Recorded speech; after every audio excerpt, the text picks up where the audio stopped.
I'm looking at we are living in very interesting times, and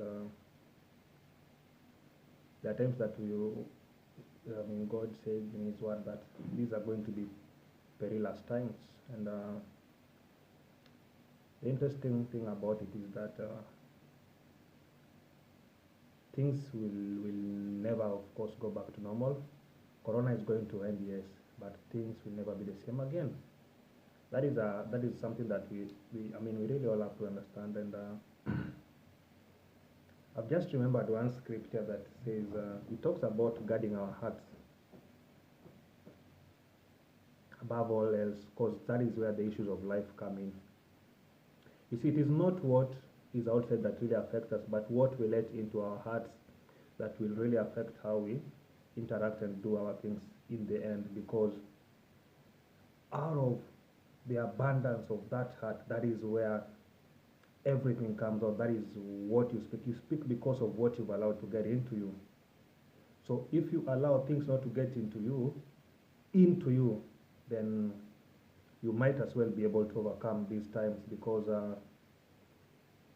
in the last time the Bible talks about, and those who overcome, whose faith will not fail them, they are the ones who are going to be crowned with glory.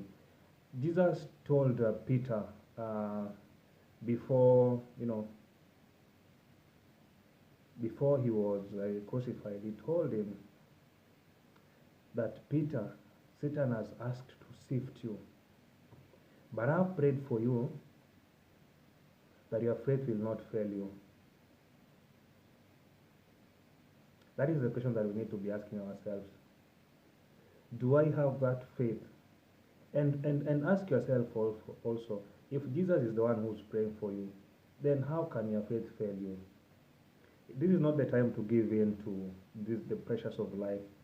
This is the time to keep on pressing on in the Word, knowing that Jesus is still the author and the finisher of our faith. If we focus on Him, He's going to be able to assist us to achieve and to be able to overcome these times that we are living in. Because without that faith that is from God, man, it's going to be very difficult. Let Jesus come and dwell in your heart and give you that peace that you seek.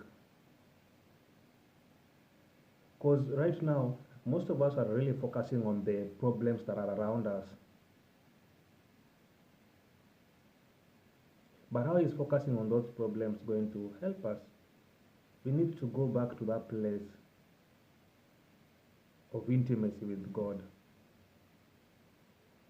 And this one thing that I will always speak, even to the top of my voice, that it doesn't matter what you're going through. The one thing that you should hold on to, is God. Manze, tusiachilie God. Hii time tusiachilie God. Hata kama umeombaje na unaona yenyewe vitu hazikam vile unataka zikam, usiachilie God. Wewe shikilia hapo hivyo. Unajua watu waga interesting sana, because at times tunataka, yes, God is the creator of the heaven and earth, and tunapataga, when things are going good for us, then that is the only time that we think that God yuko. But when things are going